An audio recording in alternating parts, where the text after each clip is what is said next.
नमस्कार साथियों, स्वागत है आपका the history volt with Sandeep में।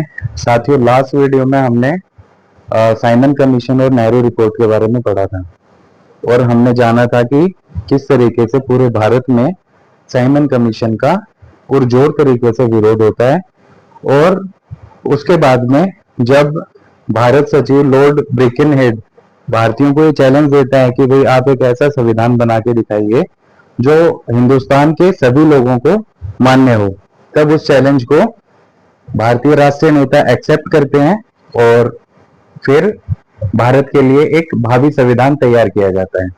ठीक है, और इसी संविधान को या इस संविधान को बनाने के लिए जिस कमेटी का गठन किया गया था, जिसके अध्यक्ष मोतीलाल नेहरू थे, तो इसी कमेटी की रिपोर्ट को नेहरू रिपोर्ट के नाम से जाना जाता है, जो अगस्त 1928 में पेश की गई थी। तो लास्ट वीडियो में हमने कई सारी चीजें देख ली थी कि ये जो कमेटी है, इस कमेटी में कौन कौन सदस्य शामिल थे और इस कमेटी ने रिपोर्ट कब पेश की थी। लेकिन उस वीडियो में हमने ये भी जानना था कि भाई इस कमेटी की सिफारिशें क्या थी, मतलब उस रिपोर्ट में ऐसा क्या था। तो सबसे पहले हम शुरुआत करते हैं नेहरू रिपोर्ट की उन सिफारिशों के साथ में। उसके बाद हम पढ़ेंगे कि मुस्लिम लीग ने किस तरीके से उस रिपोर्ट के को लेके अपना एक रिएक्शन दिया था और उसके बाद की जो पॉलिटिकल एक्टिविटीज थी वो क्या क्या थी। ठीक है, तो इसी सिलसिले में हम लाहौर सेशन के बारे में भी बात करेंगे, जो कांग्रेस का one of the historical session रहा था आज तक के इतिहास में। तो शुरुआत करते हैं नेहरू रिपोर्ट की प्रमुख सिफारिशों के साथ में। तो सबसे पहले अगर देखें तो कांग्रेस ने क्या चीज की डिमांड की थी भाई। कांग्रेस के माफ कीजिएगा, नेहरू रिपोर्ट में क्या कहा गया था। नेहरू रिपोर्ट में कहा गया था कि भारत को एक पूर्ण औपनिवेशिक राज्य का दर्जा मिलना चाहिए। यानी नेहरू रिपोर्ट में क्लियर कट शब्दों में कहा गया था कि इंडिया को एक डोमिनियन स्टेटस का दर्जा दिया जाए। डोमिनियन स्टेटस का मतलब क्या है? तो डोमिनियन स्टेटस का मतलब ये है साथियों कि जिस तरीके का व्यवहार ब्रिटेन अपने दूसरे कॉलोनीज, अपने दूसरे उपनिवेशों के साथ में कर रहा है, उसी तरीके का व्यवहार ब्रिटेन को भारत के साथ करना चाहिए। अब ब्रिटेन के जो दूसरे उपनिवेश थे, उनमें से कई सारे उपनिवेशों को उसने अपने इंटरनल मैटर्स में फ्री छोड़ रखा था कि वे आंतरिक मामलों में वे देश स्वायत्त थे और अपने तरीके से कामकाज कर रहे थे, लेकिन उन देशों ने अधीनता स्वीकार कर रखी थी ब्रिटेन की। तो अपने इंटरनल मैटर्स में, इंटरनल मामलों को लेके उन देशों को ब्रिटेन ने फ्री छोड़ रखा था। और इसी चीज की डिमांड जो थे वो इंडियंस कर रहे थे कि भाई आंतरिक मामलों में हमें स्वायत्तता दी जाए, हमें ऑटोनॉमी दी जाए, और हाँ, इस बात से कोई नकार नहीं है कि हम ब्रिटेन का आधिपत्य स्वीकार करेंगे। तो जो ब्रिटेन की जो पार्लियामेंट से सारी रिक्रूटमेंट हो रही है हिंदुस्तान के अंदर, और जो हिंदुस्तान के सारे इंटरनल मामलों में फैसले ले रहे हैं, उस सारी व्यवस्था से भारतीय खुश नहीं थे। इसलिए उन्होंने डोमिनियन स्टेटस की डिमांड की थी कि जैसा आप दूसरे उपनिवेशों के साथ में व्यवहार करते हो और उन्हें अपने इंटरनल मामलों में स्वायत्तता दे रखी है, छूट दे रखी है, उसी तरीके की छूट, वैसी स्वायत्तता हमें भी मिलनी चाहिए। तो सबसे पहली डिमांड यही थी नेहरू रिपोर्ट में कि भाई डोमिनियन स्टेटस का दर्जा दिया जाए, पूर्ण औपनिवेशिक राज्य का दर्जा मिलना चाहिए।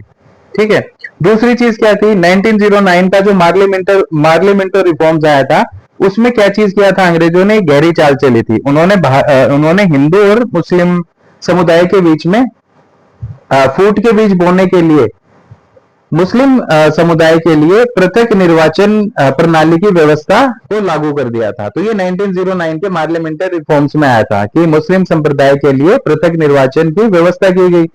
ठीक है, तो नेहरू रिपोर्ट में इस चीज की डिमांड की गई कि भाई ये जो आपने पृथक निर्वाचन प्रणाली को लागू किया है, इसे तो आप खत्म कर दें, इसकी जगह आप संयुक्त निर्वाचन प्रणाली को लागू कर दें।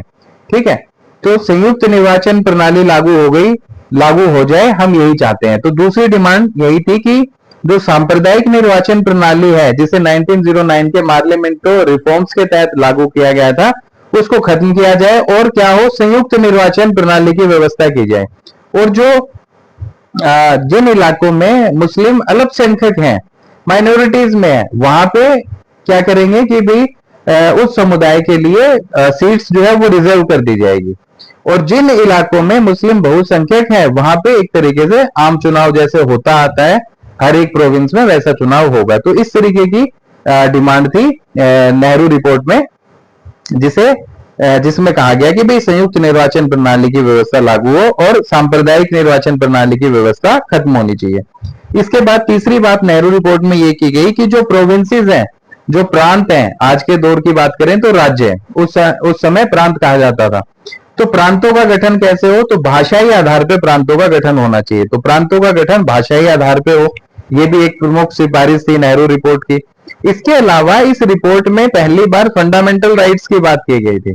ठीक है, मौलिक अधिकारों की मांग की गई थी और उन लगभग 19 मौलिक अधिकारों की मांग की जाती है और इसमें स्पष्ट तौर से दो मौलिक अधिकारों के ऊपर बहुत ज्यादा जोर दिया गया था। वो क्या थे कि भी महिलाओं को भी पुरुषों के समान नागरिक अधिकार मिलने चाहिए, साथ ही साथ वयस्क मताधिकार, यूनिवर्सल अडल्ट फ्रेंचाइज, इसकी व्यवस्था की जाए। ठीक है, सार्वभौमिक वयस्क मताधिकार की व्यवस्था की जाए। तो मौलिक अधिकारों की डिमांड की गई और महिलाओं को समान अधिकार मिले, साथ ही साथ यूनिवर्सल अडल्ट फ्रेंचाइज की व्यवस्था लागू की जाए। ठीक, इसके अलावा उत्तरदायी शासन की ये लोग मांग कर रहे थे भारतीय, क्योंकि अब डोमिनियन स्टेटस का दर्जा मिलेगा तो जाहिर सी बात है आप अपने देश के आंतरिक मामलों में स्वायत्त हैं, वहां पे अंग्रेज किसी प्रकार का हस्तक्षेप नहीं करेंगे। तो इन्होंने कहा कि केंद्र और प्रांतों में यानी सेंटर और स्टेट में क्या किया जाए, उत्तरदायी शासन की स्थापना की जाए और केंद्र के अंदर क्या हो कि एक असेंबली हो जिसमें 2 हाउसेज हो। तो केंद्र और राज्यों में उत्तरदायी शासन की मांग की गई, साथ ही साथ सेंटर में, केंद्र में 2 सदनात्मक व्यवस्थापिका हो, यानी 2 सदनों वाली व्यवस्थापिका की बात की गई, जिसमें एक होगा हाउस ऑफ रिप्रेजेंटेटिव और एक होगा हाउस ऑफ कॉमन। ठीक है, हाउस ऑफ लॉर्ड। तो एक होगा उच्च सदन और एक होगा निम्न सदन, जैसे वर्तमान में हमारी पार्लियामेंट में है कि एक लोकसभा है, एक राज्यसभा है। लोकसभा को कहते हैं हम हाउस ऑफ कॉमन पीपल और जो राज्यसभा है वो house of Lord, upper house उसको कहा जाता है। तो इसी तरीके की डिमांड नेहरू रिपोर्ट में की गई कि सेंटर और स्टेट में उत्तरदायी शासन की स्थापना की जाए, साथ ही साथ सेंटर के अंदर जो असेंबली हो उसमें 2 हाउस होने चाहिए, एक अपर हाउस और एक लोअर हाउस। लोअर हाउस में जो सदस्य चुने जाएंगे वो प्रत्यक्ष रूप से जनता के द्वारा चुने जाएंगे, यानी वोट डालेगी जनता और उनको चुनेगी। और जो अपर हाउस होगा उसके अंदर जो मेंबर चुने जाएंगे उन्हें कौन चुनेगा, उन्हें चुनेंगे जो जो प्रांतों में विधानमंडल होगा उसके सदस्य अप्रत्यक्ष रूप से। तो ये डिमांड की गई थी नेहरू रिपोर्ट के अंदर। अब बात करते हैं आगे।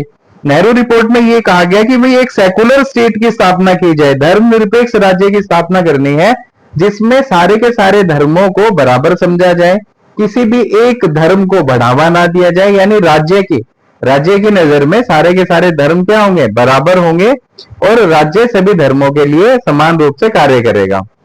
धर्म के आधार पर सरकार किसी प्रकार का कोई भेदभाव नहीं करेगी। तो नेहरू रिपोर्ट में कहा गया कि धर्मनिरपेक्ष राज्य की स्थापना की जाए। ठीक है, यानी इससे एक चीज हम निकाल सकते हैं कि भी जो पॉलिटिक्स है उसको रिलीजन से बिल्कुल अलग रखा गया था। तो धर्मनिरपेक्ष राज्य की स्थापना, साथ ही साथ माइनॉरिटीज के लिए, मुस्लिम कम्युनिटी के लिए क्या बात कही गई कि भाई जो मुस्लिम संप्रदाय है उसके धार्मिक और सांस्कृतिक हितों की रक्षा और संरक्षण किया जाए, कि जो मुस्लिम कम्युनिटी है उसके धार्मिक हितों की, उसके सांस्कृतिक हितों की सुरक्षा की जाए, साथ ही साथ उनका संरक्षण किया जाए, यानी उनकी धर्म, उनकी धार्मिक और जो सांस्कृतिक जो हित हैं उनको, उनका प्रचार प्रसार भी किया जाए, उसको बढ़ावा भी दिया जाए। तो रक्षा और संरक्षण दोनों पहलुओं के ऊपर काम करने की जरूरत है। ये भी नेहरू रिपोर्ट में डिमांड की गई थी, ये भी नेहरू रिपोर्ट की एक अहम सिफारिश थी। इसके अलावा ये कहा कि जो एग्जीक्यूटिव होगी, जो कार्यपालिका होगी, वो व्यवस्थापिका या विधानमंडल के प्रति उत्तरदायी होगी। इसका मतलब क्या है कि भाई संसदीय शासन की स्थापना करनी पड़ेगी और जो भी कार्यपालिका होगी यानी जिन्हें सरकार चलानी है वो उस विधानमंडल के प्रति उत्तरदायी होंगे जिस विधानमंडल के वो सदस्य हैं, जहां वो चुन के आए हैं। ठीक है, तो उन्हें अपने अपने विधानमंडलों के प्रति उत्तरदायी होना पड़ेगा, चाहे वो सेंटर की बात करें चाहे वो स्टेट की बात करें। तो कार्यपालिका कैसी होगी, कार्यपालिका विधानमंडल के प्रति उत्तरदायी होगी। ठीक है, यानी संसदीय शासन की बात हो रही है, तो कार्यपालिका विधानमंडल के प्रति उत्तरदायी हो, संसदीय शासन की स्थापना की जाए। इसके अलावा एक नए प्रांत बनाने की बात कही गई थी और वो नया प्रांत बनाना था सिंध को। तो नेहरू रिपोर्ट में बात रखी गई कि सिंध को एक नया प्रांत बनाया जाए। पहले सिंध जो था वो बंबई का पार्ट था। तो नेहरू रिपोर्ट में सिफारिश की गई कि सिंध को बंबई से अलग कर दिया जाए और सिंध को एक नया प्रांत बना दिया जाए। ठीक है, तो सिंध को बंबई से अलग करके नया प्रांत बनाया जाए, ये भी सिफारिश थी नेहरू रिपोर्ट में। साथ ही जो उत्तर पश्चिमी सीमा प्रांत था, नॉर्थ वेस्टर्न फ्रंटियर प्रोविंस जो था, उसको बाकी अन्य प्रांतों जैसी सुविधाएं दी जाए और उसके साथ अन्य प्रांतों के साथ जैसा व्यवहार किया जा रहा है वैसा समान व्यवहार किया जाए। तो ये बात भी रखी गई, सिंध को एक अलग प्रोविंस बनाना है और जो नॉर्थ वेस्टर्न फ्रंटियर प्रोविंस है उसके साथ में समान व्यवहार करना है। ठीक है, उसे एक पूर्ण प्रांत का दर्जा देना है। तो उत्तर पश्चिमी सीमांत प्रांत को क्या करना है, पूर्ण प्रांत का दर्जा दिया जाए। जैसा व्यवहार अन्य प्रांतों के साथ हो रहा है वैसा व्यवहार उसके साथ भी किया जाए। लेकिन वो कब होगा, जब नॉर्थ वेस्टर्न यानी जो उत्तर पश्चिमी सीमा प्रांत है उसे पूर्ण प्रांत का दर्जा दे दिया जाएगा। इसके अलावा पावर्स का डिस्ट्रीब्यूशन कैसे हो, भाई सेंटर और स्टेट के बीच में शक्तियों का विभाजन कैसे हो, तो इस चीज को भी नेहरू रिपोर्ट में रखा गया। क्या कहा गया कि जो सेंटर और जो स्टेट है यानी केंद्र और प्रोविंस के बीच में शक्तियों का विभाजन किया जाए और जो अवशिष्ट शक्तियां हैं वो सेंटर को दी जाए। ये नेहरू रिपोर्ट में बात कही गई थी कि केंद्र तथा प्रांतों में शक्तियों का विभाजन किया जाए और जो रेजिडोरी पावर्स हैं, जो अवशिष्ट शक्तियां हैं, वो किसे दी जाए, तो वो केंद्र को दी जाए। इससे क्या पता चलता है कि एक मजबूत केंद्र की स्थापना का ख्वाब देख रहे थे नेहरू रिपोर्ट के सदस्य। ठीक है, कि भाई कैसा स्ट्रक्चर हो, कैसा स्ट्रक्चर होना चाहिए यूनियन का, तो संघ का स्ट्रक्चर कैसा हो कि भाई इसमें सेंटर मजबूत होना चाहिए। इसलिए कहा कि पावर का डिस्ट्रीब्यूशन प्रॉपर तरीके से हो सेंटर और स्टेट के बीच में, और जो अवशिष्ट शक्तियां हैं, जो रेजिडोरी पावर्स हैं, वो पावर्स किसे मिलनी चाहिए, वो सेंटर को मिलनी चाहिए, ताकि एक मजबूत और सशक्त केंद्र की स्थापना की जाए। तो ये बात रखी गई। अब हमारे यहाँ खाली प्रांत ही नहीं थे, सिर्फ राज्य ही नहीं थे, देशी रियासतें भी थी, रजवाड़े भी थे, उनकी भी बात की गई। तो उसके लिए क्या कहा गया, उसके लिए ये कहा गया कि सबसे पहले संघ का फॉर्मेशन करना है। ठीक है, उत्तरदायी शासन की स्थापना करके संघ का फॉर्मेशन करना है और फिर उस यूनियन में इन देशी रियासतों को शामिल किया जाए। तो देशी राज्यों को उत्तरदायी शासन की स्थापना के बाद ही संघ में शामिल किया जाए, ये डिमांड थी नेहरू रिपोर्ट के अंदर। इसके अलावा जो सबसे अहम डिमांड थी वो ये थी कि भारत के अंदर एक प्रतिरक्षा समिति की स्थापना की जाए, एक उच्चतम न्यायालय की स्थापना की जाए और संघ लोक सेवा आयोग की स्थापना की जाए। तो ये सबसे अहम डिमांड है कि नेहरू रिपोर्ट में ये कहा गया कि एक प्रतिरक्षा समिति की स्थापना की जाए, एक उच्चतम न्यायालय की भारत में स्थापना की जाए और संघ लोक सेवा आयोग की भारत में स्थापना की जाए। तो मुख्यतः ये 12-13 जो डिमांड्स थी, जो 12-13 सिफारिशें हैं, ये नेहरू रिपोर्ट की थी जो अगस्त 1928 में पेश की गई थी। ठीक है साथियों, अब देखते हैं आगे। अब जब ये रिपोर्ट पेश की गई, नेहरू रिपोर्ट, इसकी सारी सिफारिशें पेश कर दी गई, तो उसके बाद में क्या हुआ, ऑल पार्टी मीटिंग बुलाई गई फिर से। ठीक है, सर्वदलीय सम्मेलन का आयोजन किया गया। इस बार कहां किया गया, तो इस बार लखनऊ में ऑल पार्टी मीटिंग बुलाई गई थी अगस्त 1928 में, रिपोर्ट पेश करने के बाद में। और इस ऑल पार्टी मीटिंग की अध्यक्षता की थी एम ए अंसारी ने। डॉक्टर अंसारी के नेतृत्व में यह सर्वदलीय सम्मेलन होता है लखनऊ में। और इस सर्वदलीय सम्मेलन में नेहरू रिपोर्ट के ऊपर एक आम सहमति बनाने की कोशिश की गई और इस रिपोर्ट को स्वीकार कर लिया गया था, यानी ये रिपोर्ट जो थी वो स्वीकार कर ली जाती है।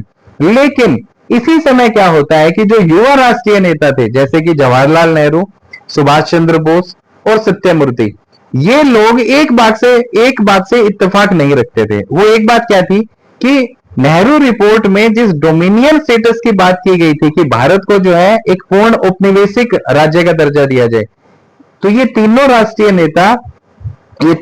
युवा राष्ट्रीय नेता इस बात से सरोकार नहीं रखते थे।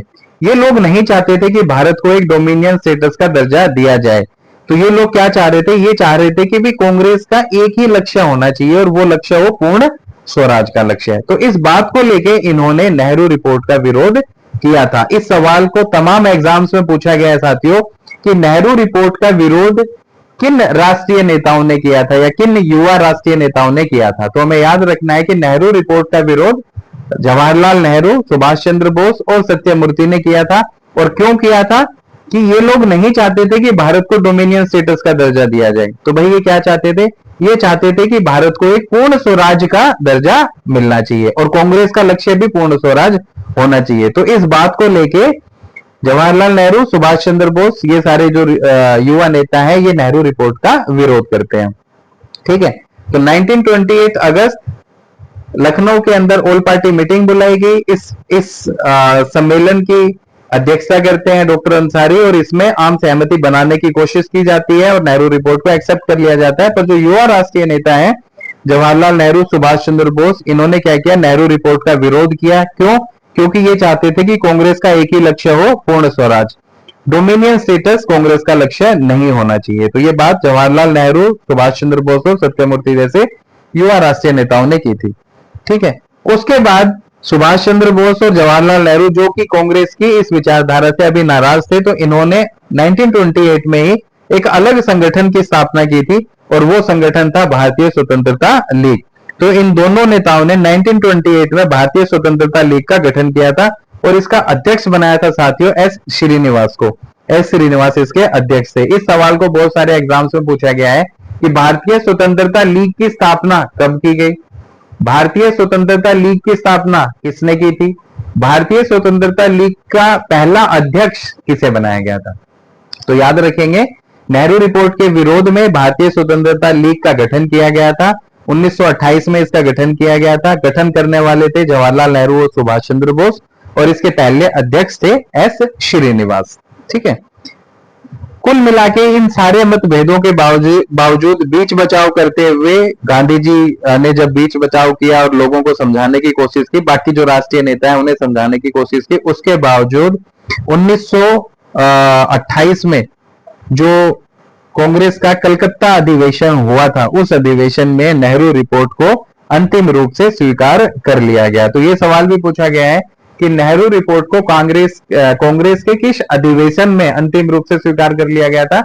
तो नेहरू रिपोर्ट को कांग्रेस के कलकत्ता अधिवेशन में, जो कि 1928 में हुआ था, उसमें स्वीकार कर लिया गया था। ठीक है, तो नेहरू रिपोर्ट को अंतिम रूप से कांग्रेस के कलकत्ता अधिवेशन में स्वीकार कर लिया गया था। ये चीज हम याद रखेंगे। ठीक है, इसके बाद में क्या हुआ कि अब ये जो मुद्दा था डोमिनियन स्टेटस वाला, इस डोमिनियन स्टेटस वाले मुद्दे को गांधी जी ने जैसे तैसे करके मोबिलाइज तो करने की कोशिश की, लेकिन गांधी जी ने किया क्या था, कैसे लोगों को एग्री किया नेहरू रिपोर्ट को एक्सेप्ट करने के लिए। तो गांधी जी ने ये कहा था, गांधी जी ने अंग्रेजी सरकार को एक चेतावनी दी कि भाई 31 दिसंबर 1929 तक अगर अंग्रेजी हुकूमत ने नेहरू रिपोर्ट को स्वीकार कर लिया और भारत को डोमिनियन स्टेटस का दर्जा दे दिया, तब तो ठीक है। एक डेडलाइन रख दी गांधी जी ने कि 31 दिसंबर 1929 तक अगर अंग्रेजी सरकार ने नेहरू रिपोर्ट को एक्सेप्ट कर लिया और हिंदुस्तान को डोमिनियन स्टेटस का दर्जा दे दिया, तब तो ठीक है।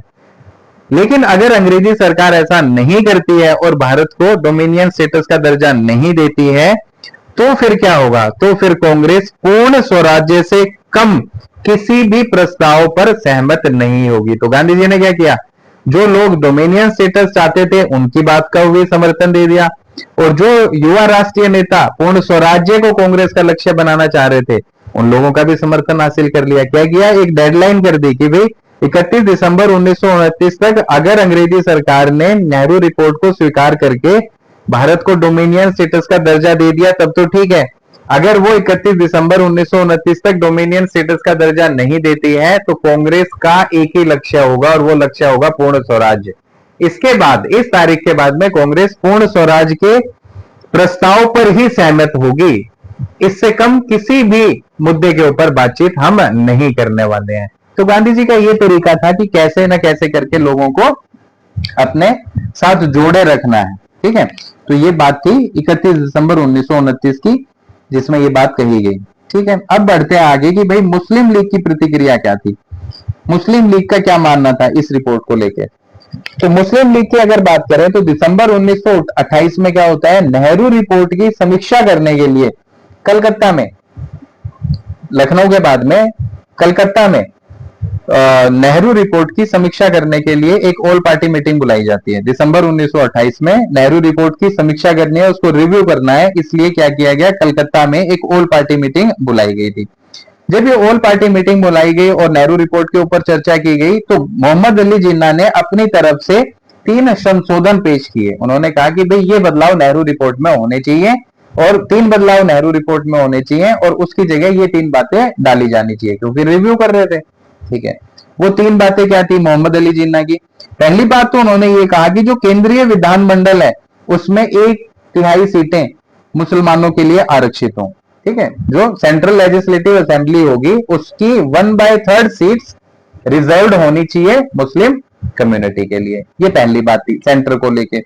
दूसरा, इन्होंने कहा कि जो रेजिडोरी पावर्स हैं वो सेंटर की बजाय स्टेट के पास होनी चाहिए। ठीक है, यानी इन्होंने संशोधन में अपना विचार रखा कि जो अवशिष्ट शक्तियां हैं वो किसके पास हो, वो प्रांतों को दी जानी चाहिए। जबकि नेहरू रिपोर्ट में क्या कहा गया था कि जो रेजिडोरी पावर्स हैं वो कहां हो, वो सेंटर के पास में होनी चाहिए। ठीक है, ताकि एक मजबूत सेंटर की स्थापना की जा सके। इसके अलावा इन्होंने एक बात और कही कि जब तक यूनिवर्सल अडल्ट फ्रेंचाइज का जो नियम है, जो व्यवस्था है, ये लागू नहीं हो जाती, यानी सार्वभौमिक वैश्विक मताधिकार की व्यवस्था लागू नहीं होती, तब तक पंजाब और बंगाल में जनसंख्या के अनुपात में मुसलमानों के लिए सीटें रिजर्व होनी चाहिए। अब साथियों, पंजाब और बंगाल की बात करें तो यहां पे मुस्लिम माइनॉरिटीज में नहीं थे, यहां पे मुस्लिम जो थे वो मेजोरिटी में थे। तो कांग्रेस की नेहरू रिपोर्ट के अनुसार यहां पे क्या था, आम तरीके से चुनाव होना था। लेकिन मोहम्मद अली अच्छा, और दूसरी तरफ जिन इलाकों में मुस्लिम माइनॉरिटीज में थे वहां पे नेहरू रिपोर्ट में प्रावधान किया गया था कि मुस्लिम कम्युनिटी के लिए सीटें रिजर्व होनी चाहिए। लेकिन जिन्ना ने यहाँ पे अपनी बात रखी कि भाई जब तक वैश्विक मताधिकार की व्यवस्था लागू नहीं हो जाती तब तक पंजाब और बंगाल, जो कि मुस्लिम बहुसंख्यक आबादी वाले क्षेत्र हैं, प्रांत हैं, इनमें भी जनसंख्या के अनुपात में ही मुस्लिम वर्ग के लिए सीटें आरक्षित होनी चाहिए। यहाँ पे नेहरू रिपोर्ट कहती है कि आम चुनाव होगा, आम तरीके से होगा, कोई रिजर्वेशन नहीं होगा, क्योंकि मुस्लिम माइनॉरिटी में ना होकर मेजोरिटी में। जबकि जिन्ना अपने इस बात पे अड़े रहे कि नहीं, यहाँ पे भी मुस्लिम कम्युनिटी के लिए सीटें रिजर्व होनी चाहिए। तो 3 संशोधन पेश करते हैं। पहला कि सेंट्रल लेजिस्लेटिव असेंबली में 1/3 सीट्स रिजर्व हो मुस्लिम कम्युनिटी के लिए। दूसरा, रेजिडोरी पावर्स, जो अवशिष्ट शक्तियां हैं, वो प्रांतों के पास होनी चाहिए। और तीसरी बात, पंजाब और बंगाल में भी पॉपुलेशन के अकॉर्डिंग मुस्लिम रिप्रेजेंटेटिव्स के लिए सीटें रिजर्व होनी चाहिए। अब ये तीनों बातें आ गई। अब कलकत्ता के इस ऑल पार्टी मीटिंग में, जो कि दिसंबर 1928 में हुआ था, उसमें जिन्ना की इन तीनों मांगों को खारिज कर दिया जाता है। तीनों की तीनों मांगे, जो इनकी मांग थी, इनके जो संशोधन थे, जो नेहरू रिपोर्ट में करवाना चाह रहे थे, उन्हें मानने से इनकार कर दिया गया। ठीक है, इस बात से जिन्ना हो जाते हैं नाराज, जो अभी तक कांग्रेस के साथ थे, जो अभी तक मुस्लिम लीग से अलग थे। मोहम्मद शफी का गुट था, मोहम्मद शफी मुस्लिम लीग के नेता, आगा खां मुस्लिम लीग के नेता, तो इनसे मोहम्मद अली जिन्ना अभी तक अलग थे। लेकिन जैसे ही ये तीनों इनकी बातें नहीं मानी जाती हैं ऑल पार्टी मीटिंग में, तो क्या होता है, ये नाराज हो जाते हैं और ये अब अपना पाला बदल लेते हैं और ये चले जाते हैं मोहम्मद शफी के गुट में। तो मोहम्मद शफी के गुट में मोहम्मद शफी है, आगा खां है और अब जिन्ना शामिल हो गए। ठीक है, तो अंत में क्या हुआ, जिन्ना नाराज हुए और सफी और आगा खां से जाके मिल जाते हैं, जो कि मुस्लिम लीग के अहम नेता माने जाते थे उस समय। इसके बाद में आगा खां की अध्यक्षता में दिल्ली में ऑल पार्टी मुस्लिम कांग्रेस का आयोजन किया गया, यानी फिर से एक मीटिंग बुलाई गई जो कि मुस्लिम लीग की थी।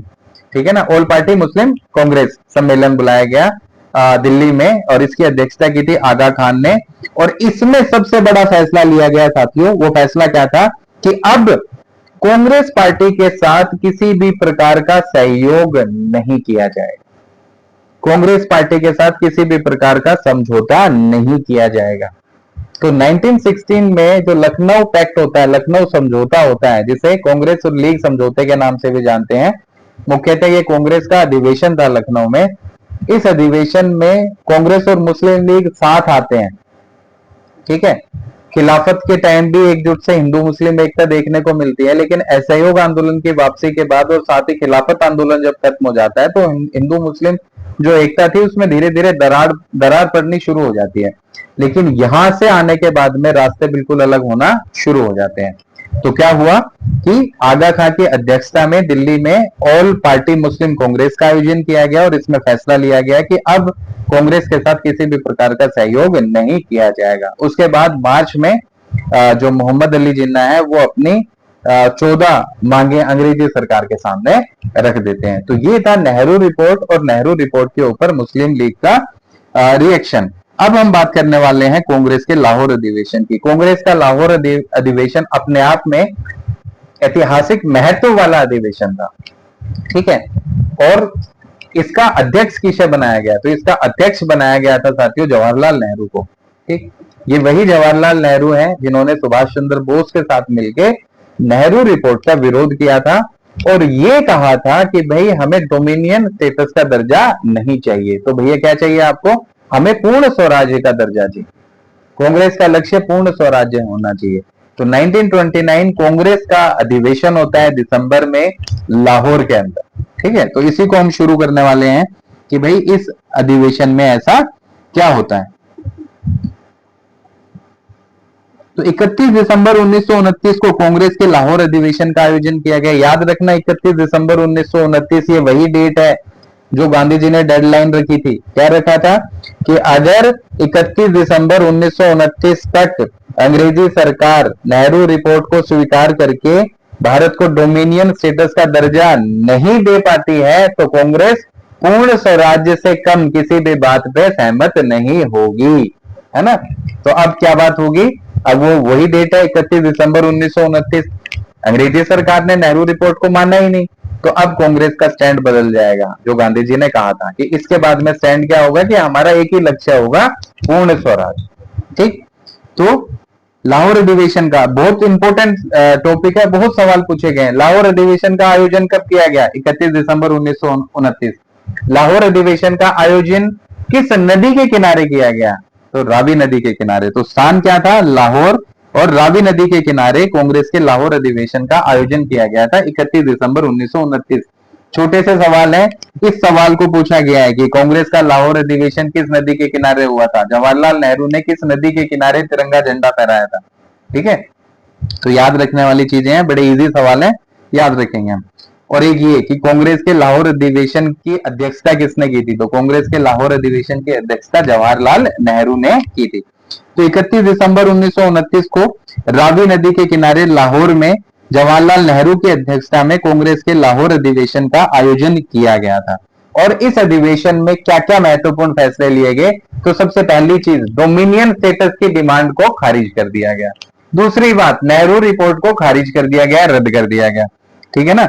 तो इस अधिवेशन में क्या हुआ? नेहरू रिपोर्ट और डोमिनियन स्टेटस की मांग को रद्द कर दिया गया। क्लियर है? क्योंकि 31 दिसंबर 1929 तो डेडलाइन थी, गांधी जी ने रखी थी। तो नेहरू रिपोर्ट को खारिज कर दिया गया, रद्द कर दिया गया, साथ ही साथ डोमिनियन स्टेटस वाली बात को भी रद्द कर दिया गया, खारिज कर दिया गया। तो अब क्या होगा भाई? अब कांग्रेस का लक्ष्य क्या होगा? पूर्ण स्वराज। तो पूर्ण स्वराज्य को कांग्रेस ने अपना लक्ष्य बनाया। इस सवाल को पूछा गया है, कांग्रेस ने किस अधिवेशन में पूर्ण स्वराज को अपना लक्ष्य घोषित किया था? तो कांग्रेस ने 31 दिसंबर 1929 के लाहौर अधिवेशन में, जिसकी अध्यक्षता जवाहरलाल नेहरू ने की थी, जिसका आयोजन रावी नदी के किनारे किया गया था, इसी अधिवेशन में पहली बार पूर्ण स्वराज्य को अपना लक्ष्य घोषित कर दिया था, ठीक है। याद रखेंगे, रटने वाली कोई चीज नहीं है। नेहरू रिपोर्ट अगर पढ़ी है और उसमें जो एक विवाद हो जाता है, लोग एग्री नहीं हो पाते हैं, तो उनको एग्री करने के लिए गांधी जी वाली अगर स्टेटमेंट याद रहेगी तो ये सारी चीजें यहां तक की अभी तक क्लियर हो जाएंगी, ठीक है। तो पूर्ण स्वराज्य को लक्ष्य बना दिया गया, किसका? कांग्रेस का। इसी के साथ साथ इसी अधिवेशन में भारत की विदेश नीति की भी घोषणा की गई थी, ठीक है। इसी अधिवेशन में भारत की विदेश नीति की भी घोषणा की गई थी। ये पॉइंट भी इंपॉर्टेंट है, कई बार पूछा गया है, ये भी बहुत बार पूछा गया है, ये भी बहुत बार पूछा गया है। ये पांचों पॉइंट्स 5 सवाल हैं, ठीक है, जो अलग अलग एग्जाम्स में पूछे गए हैं, या बीपीएससी तक में ये एग्जाम पूछे गए हैं, ठीक, ये क्वेश्चंस पूछे गए हैं। और इसी लाहौर अधिवेशन में संकल्प लिया गया था किस चीज का? सिविल डिसोबीडियंस मूवमेंट को शुरू करने का, सविनय अवज्ञा आंदोलन प्रारंभ करने का जो संकल्प है वो इसी अधिवेशन में लिया जाता है। 31 दिसंबर 1929 की मध्य रात्रि थी। जवाहरलाल नेहरू साहब ने रावी नदी के किनारे तिरंगा झंडा फहराया, ठीक है। तिरंगा झंडा जब फहराया तो वंदे मातरम, इनकलाब जिंदाबाद, पूर्ण स्वराज जैसे नारे लग रहे थे, ठीक है ना। तो 31 दिसंबर 1929 की मध्य रात्रि को रावी नदी के किनारे जवाहरलाल नेहरू ने तिरंगा झंडा फहराया था। तो ये चीजें हैं लाहौर अधिवेशन के बारे में, याद रखेंगे। आयोजन 31 दिसंबर 1929, अध्यक्ष जवाहरलाल नेहरू, स्थान रावी नदी के किनारे। क्या हुआ, नेहरू रिपोर्ट को खारिज कर दिया गया, डोमिनियन स्टेटस के दर्जे को छोड़ दिया गया, पूर्ण स्वराज्य को कांग्रेस का लक्ष्य बनाया गया, भारत की विदेश नीति की घोषणा की गई, सविनय अवज्ञा आंदोलन प्रारंभ करने का संकल्प और निर्णय लिया गया, और इसी दिन मध्य रात्रि को रावी नदी के किनारे जवाहरलाल नेहरू ने वंदे मातरम और इनकलाब जिंदाबाद जैसे नारों की गूंज के बीच रावी नदी के किनारे तिरंगा झंडा फहराया था। आगे बढ़ते हैं। उसके बाद में क्या होता है, 2 जनवरी 1930 का दिन आता है। 2 जनवरी 1930 2 जनवरी 1930 के दिन कांग्रेस की जो वर्किंग कमेटी थी, सीडब्ल्यूसी जिसे कहते हैं, कांग्रेस कार्य समिति, कांग्रेस कार्यकारिणी की जो समिति थी, जो कांग्रेस के हर दिन की एक्टिविटीज को नोट करती थी, जिनको देखती थी, तो जो 2 जनवरी 1930 के दिन ये फैसला किया गया कि ये निर्णय लिया गया कि भाई 26 जनवरी 1930 का जो दिन है वो कैसे मनाया जाएगा। तो 26 जनवरी 1930 का जो दिन है वो पूर्ण स्वराज दिवस के रूप में मनाया जाएगा। इस बात का फैसला लिया गया 2 जनवरी 1930 के दिन, इस बात का ये फैसला लिया गया कि भाई 26 जनवरी 1930 का जो दिन आएगा अभी, उसे पूर्ण स्वराज दिवस के रूप में मनाया जाएगा। कांग्रेस ऐसे मनाएगी, ठीक है। इस सवाल को पूछा गया है बहुत बार कि पूर्ण स्वराज दिवस कब मनाया गया था, भारत में पहली बार स्वतंत्रता दिवस कब मनाया गया था, ठीक है ना। तो ये छोटे छोटे सवाल हैं जो हमें बड़े ऐसे लगते हैं अजीब से, पर बहुत आसान सवाल हैं और फैक्चुअल हैं, जिनको रिपीट किया गया है हर एक एग्जाम में। तो 26 जनवरी 1930 को कांग्रेस कार्य समिति ने फैसला लिया कि भाई 2 जनवरी 1930 को कांग्रेस की कार्य जो समिति थी सीडब्ल्यूसी, उसने एक फैसला लिया कि आगामी 26 जनवरी 1930 का दिन हम पूर्ण स्वराज दिवस के रूप में मनाएंगे, ठीक है, मनाया जाएगा। इसीलिए मनाया जाएगा, साथ ही साथ हर साल 26 जनवरी का जो दिन होगा वो पूर्ण स्वतंत्रता दिवस के रूप में मनाया जाएगा। तो ये ऐतिहासिक फैसला लिया गया था कि 26 जनवरी 1930 का दिन पूर्ण स्वराज दिवस के रूप में मनाएंगे, और हर वर्ष 26 जनवरी का दिन हम सेलिब्रेट करेंगे, किस नाम से, पूर्ण स्वतंत्रता दिवस के नाम से सेलिब्रेट करेंगे। और यही कारण है साथियों कि 26 जनवरी 1930 को आधुनिक भारत के इतिहास में प्रथम स्वतंत्रता दिवस के रूप में माना जाता है। तो पूछा जाता है कि प्रथम स्वतंत्रता दिवस कौन सा था 26 जनवरी 1930, क्यों था, क्योंकि भाई फैसला लिया गया था कि भाई ये दिन जो है पूर्ण स्वराज दिवस के रूप में मनाया जाएगा, और हर साल 26 जनवरी का दिन जो है वो पूर्ण स्वतंत्रता दिवस के रूप में मनाया जाएगा। इसीलिए 26 जनवरी 1930 के दिन जो है पहली बार प्रथम स्वतंत्रता दिवस के रूप में मनाया गया था। और आधुनिक भारतीय इतिहास में इस दिन का बड़ा महत्व है। महत्व इसीलिए है क्योंकि इसी दिन पहली बार भारतीयों ने प्रथम स्वतंत्रता दिवस मनाया था। यही कारण है कि जब भारत का संविधान लागू किया गया, तो संविधान तो 26 नवंबर 1949 को बनके तैयार हो गया था, लेकिन उसे लागू किया गया, उसको रोका गया कुछ समय के लिए, और 26 जनवरी 1930 के दिन लागू कर दिया। अब देखा जाए तो आजादी से पहले ये दिन स्वतंत्रता दिवस के रूप में मनाया जा रहा था, पर संविधान लागू होने के बाद में ये गणतंत्र दिवस के तौर पे मनाया जाने लगा, ठीक है, याद रखेंगे। इस दिन के साथ में ये बातें जुड़ी हुई है। कांग्रेस के लाहौर अधिवेशन में कांग्रेस की कार्यप्रणाली से एक महानुभाव जिनका नाम था खान अब्दुल गफार खान, ये बहुत ज्यादा प्रभावित होते हैं, और प्रभावित होने के बाद में फैसला लेते हैं कि भाई मुझे कांग्रेस का सदस्य बनना है। तो कांग्रेस के लाहौर अधिवेशन से प्रभावित होकर किसने कांग्रेस की सदस्यता ग्रहण की थी? तो कांग्रेस के लाहौर अधिवेशन से प्रभावित होकर खान अब्दुल गफार खान ने कांग्रेस की सदस्यता ग्रहण की थी, और ये वही अब्दुल गफार खान है जिन्हें सीमांत गांधी के नाम से भी जाना जाता है। फ्रंटियर गांधी, खान अब्दुल गफार खान, ठीक है, याद रखेंगे। इनके बारे में ये सवाल पूछा गया है, सीमांत गांधी के नाम से कौन जाना जाता है? तो सीमांत गांधी के नाम से खान अब्दुल गफार खान को जाना जाता है, जो लाहौर अधिवेशन से प्रभावित होकर कांग्रेस के सदस्य बनते हैं, ठीक है। और इसी अधिवेशन में कांग्रेस कार्य समिति, मैंने बताया कि सविनय अवज्ञा आंदोलन, सिविल डिसोबीडियंस मूवमेंट को प्रारंभ करने का संकल्प लिया गया था। तो इसी अधिवेशन में सीडब्ल्यूसी ने, कांग्रेस वर्किंग कमेटी ने सविनय अवज्ञा आंदोलन शुरू करने का फैसला लिया और गांधी जी को जिम्मेदारी दी कि आपके नेतृत्व में सिविल डिसोबीडियंस मूवमेंट, सिविल नाफरमानी या सविनय अवज्ञा आंदोलन या नमक सत्याग्रह प्रारंभ किया जाएगा। तो सिविल डिसोबीडियंस मूवमेंट को कई सारे नामों से जाना जाता है साथियों, सिविल डिसोबीडियंस मूवमेंट, सविनय अवज्ञा आंदोलन, सिविल नाफरमानी, नमक कानून सत्याग्रह, ठीक है, इस तरीके से। तो कौन से अधिवेशन में फैसला किया गया सविनय अवज्ञा आंदोलन को प्रारंभ करने का? तो भैया कांग्रेस के लाहौर अधिवेशन में फैसला लिया गया था कि सिविल डिसोबीडियंस मूवमेंट शुरू किया जाएगा और गांधी जी के नेतृत्व में शुरू किया जाएगा, ठीक है। अभी डेट कोई डिसाइड नहीं है, क्यों डिसाइड नहीं है तो चलते हैं थोड़ा और आगे, इस चीज का भी जवाब मिलेगा। तो कांग्रेस के लाहौर अधिवेशन के बाद में गांधी जी ने क्या किया? गांधी जी ने फिर से एक अल्टीमेटम दिया अंग्रेजों को, ठीक है, और उन्होंने अपनी 11 मांगे लिखी। उन 11 मांगों को अपने एक पत्र या अपनी पत्रिका यंग इंडिया में प्रकाशित करवाया और अंग्रेजी सरकार को फिर से एक डेडलाइन दे दी। तो हम लोग देखेंगे वो 11 डिमांड्स क्या थी, फिर हम देखेंगे कि वो डेडलाइन क्या थी और रिएक्शन क्या आया अंग्रेजी सरकार का, ठीक है। तो होता क्या है, होता यह है कि गांधी जी ने 11 मांगे रखी है अपनी, किसके सामने? ये रखी तो थी वायसराय लॉर्ड इरविन के सामने। वायसराय था लॉर्ड इरविन और ब्रिटेन के प्रधानमंत्री थे रैमजे मैकडोनाल्ड। तो ब्रिटेन का प्रधानमंत्री रैमजे मैकडोनाल्ड और वायसराय लॉर्ड इरविन के सम्मुख कितनी मांगे रखी गांधी जी ने? तो भैया 11 मांगे रखी थी।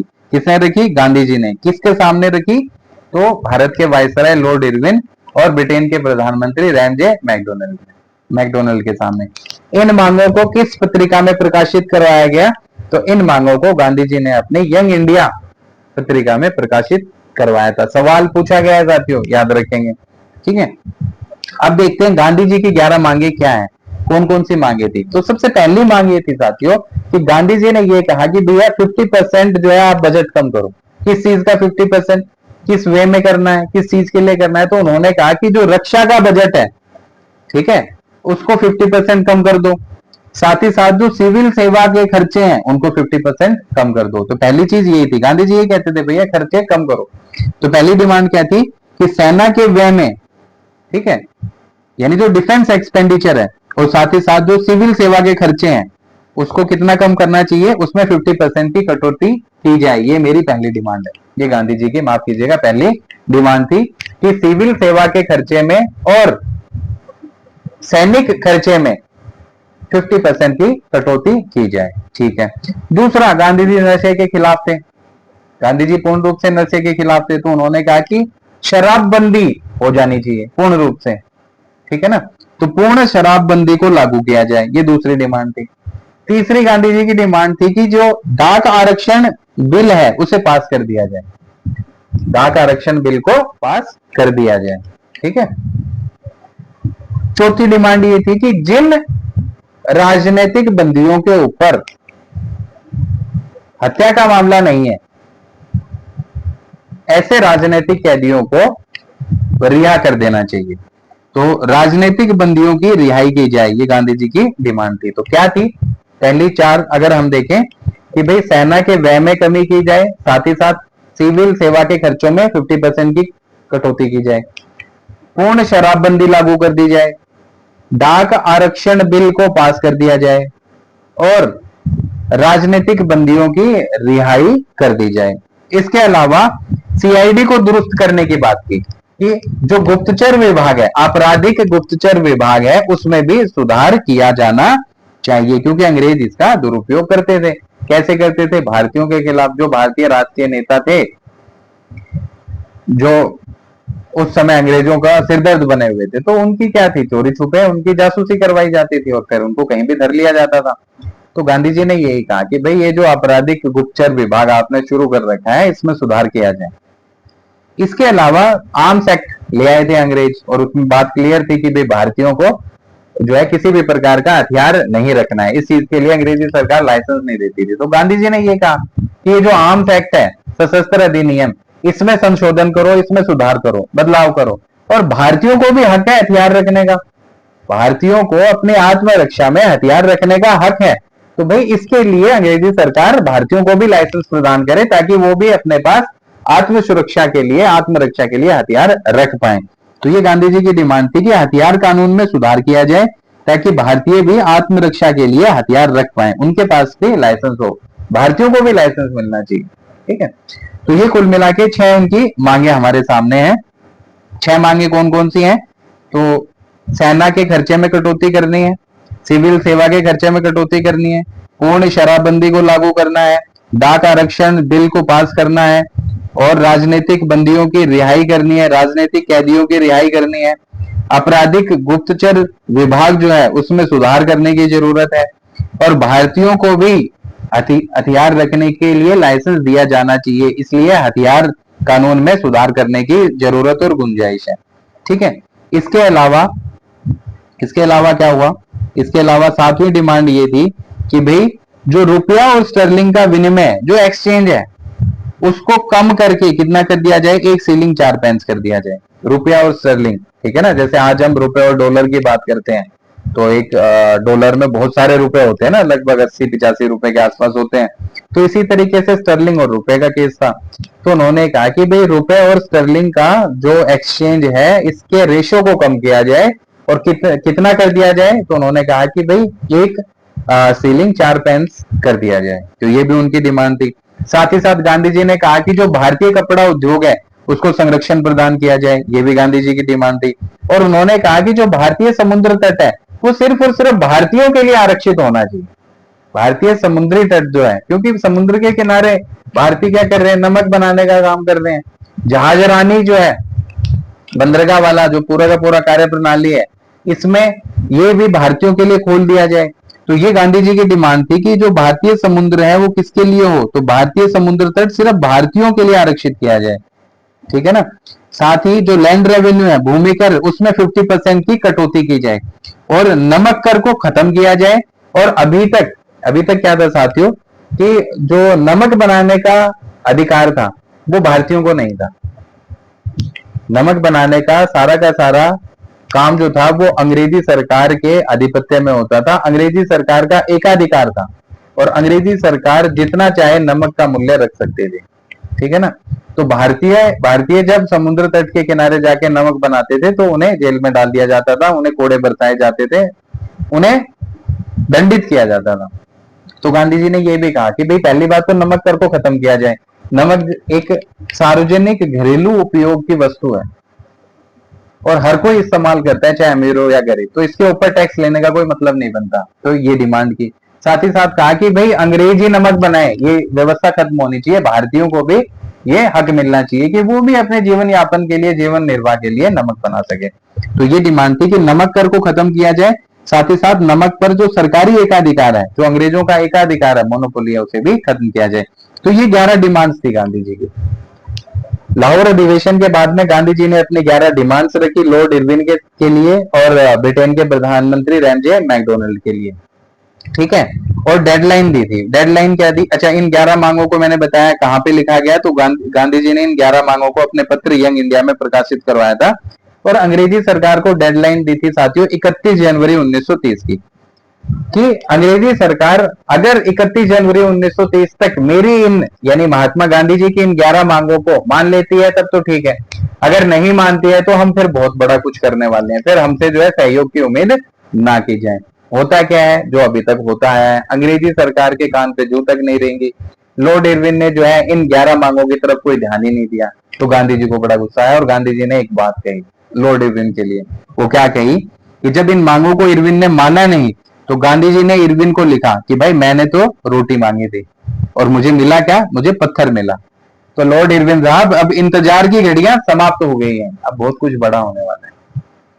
तो 31 जनवरी 1930 की डेडलाइन दी थी, लॉर्ड इरविन ने इन मांगों को माना नहीं। जब इनको नहीं मांगा तो गांधी जी ने लॉर्ड इरविन को लिखा कि मैंने तो सिर्फ रोटी मांगी थी, मुझे पत्थर मिला, इंतजार की घड़ियां अब समाप्त हो गई हैं। और उसके बाद 14 फरवरी 1930 का दिन आया, साबरमती आश्रम में कांग्रेस वर्किंग कमेटी की बैठक होती है और उसमें यह फैसला ले लिया जाता है कि भैया सविनय अवज्ञा आंदोलन अभी शुरू किया जाएगा और गांधी जी के नेतृत्व में यह आंदोलन शुरू किया जाएगा। याद रखेंगे 14 फेब, ठीक है ना, 14 जनवरी 1930 को साबरमती आश्रम में कांग्रेस कार्य समिति की बैठक में गांधी जी के नेतृत्व में कौन सा आंदोलन चलाने का फैसला किया गया? सविनय अवज्ञा आंदोलन चलाने का फैसला कर दिया गया।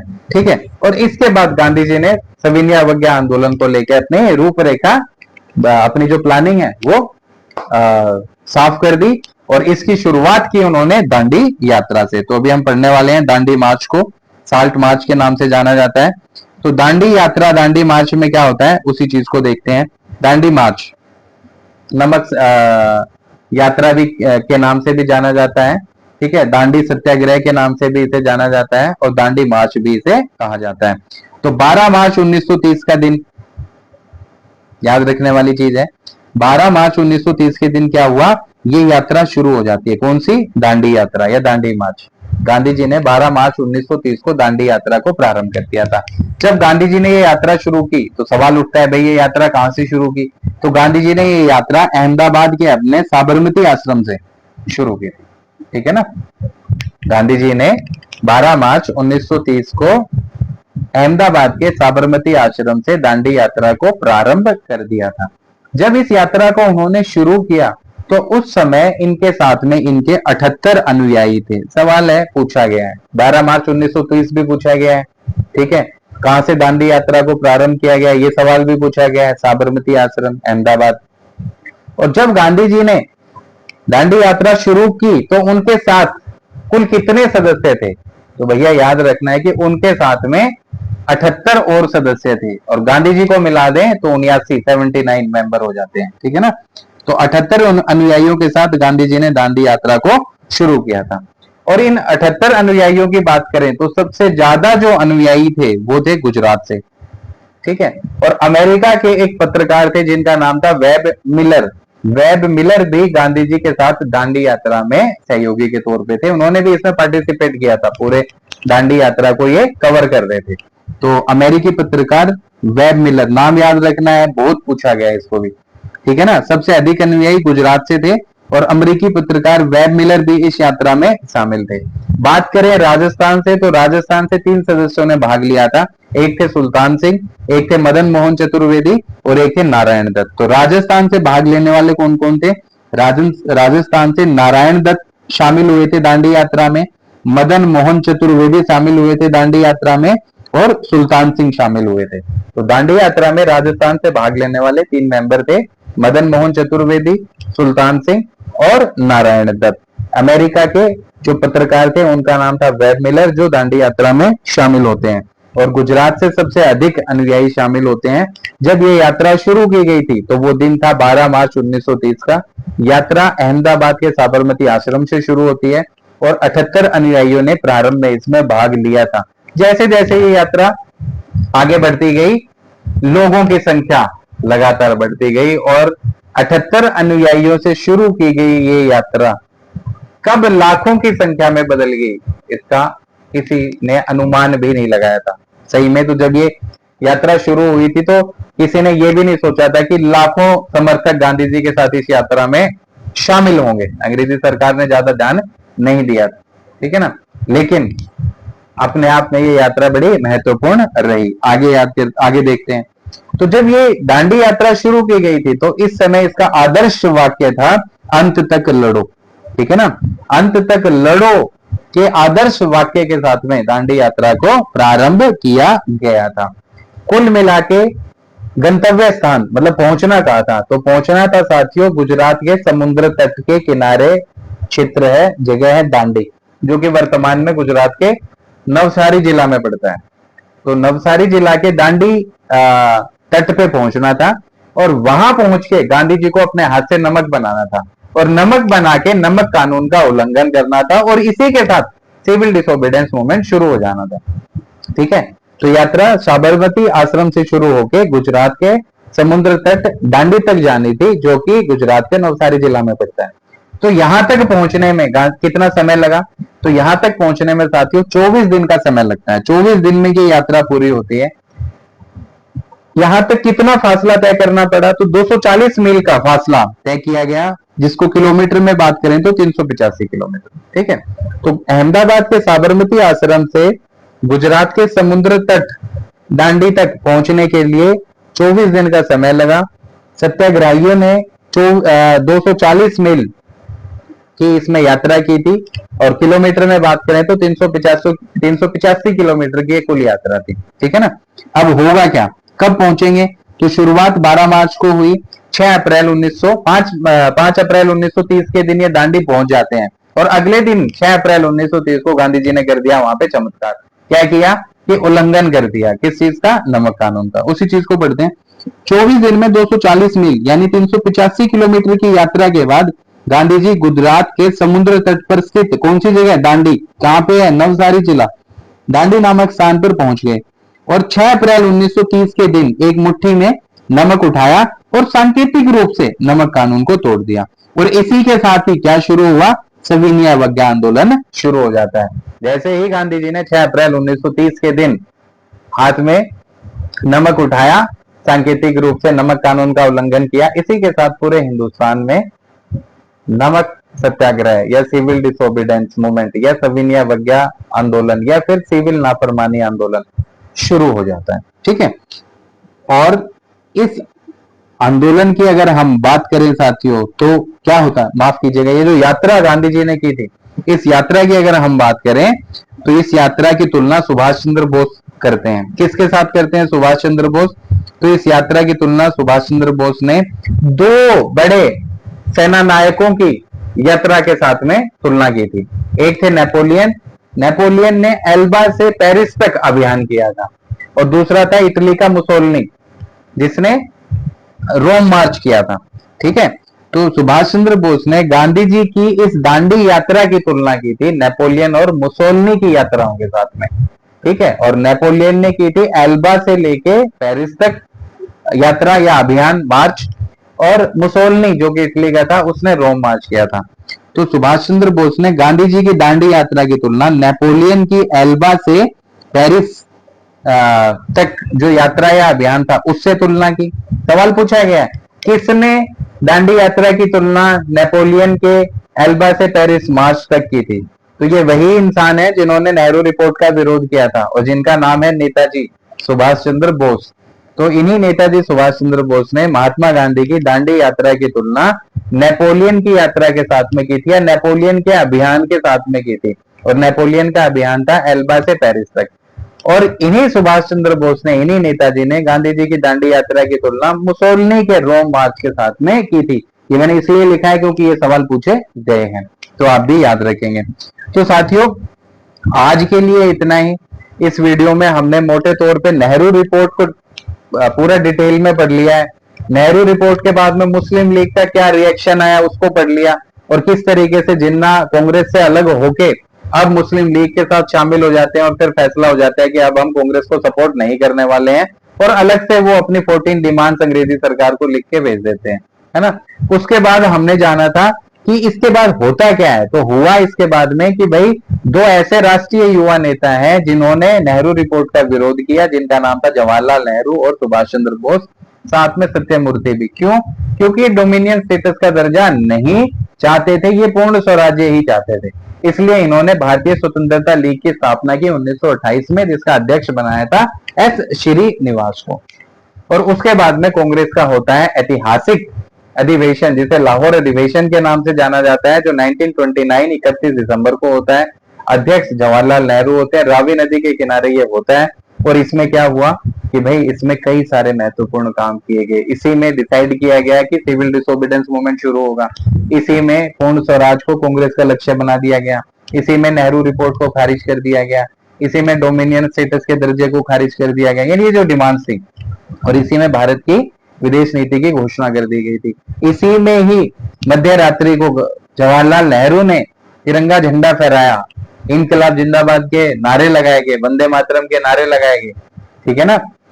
और इसी दौरान जब तिरंगा झंडा फहराया, तो अपने अध्यक्षीय भाषण में इसी लाहौर अधिवेशन में जवाहरलाल नेहरू ने एक बात भी कही थी कि हाँ, मैं समाजवादी और गणतंत्रवादी हूं, और मेरा इस राजशाही में कोई भी मुझे राजशाही में किसी प्रकार की कोई दिलचस्पी नहीं है। तो गांधी जी ने, जवाहरलाल नेहरू ने डिक्लेयर भी कर दिया था कि हाँ, मैं समाजवादी और गणतंत्रवादी हूँ, वो भी है अध्यक्षीय भाषण के दौरान। और उसके बाद हमने पढ़ा कि यहाँ गांधी जी ने 11 डिमांड्स दी इरविन के सामने। इरविन ने मानने से इनकार कर दिया।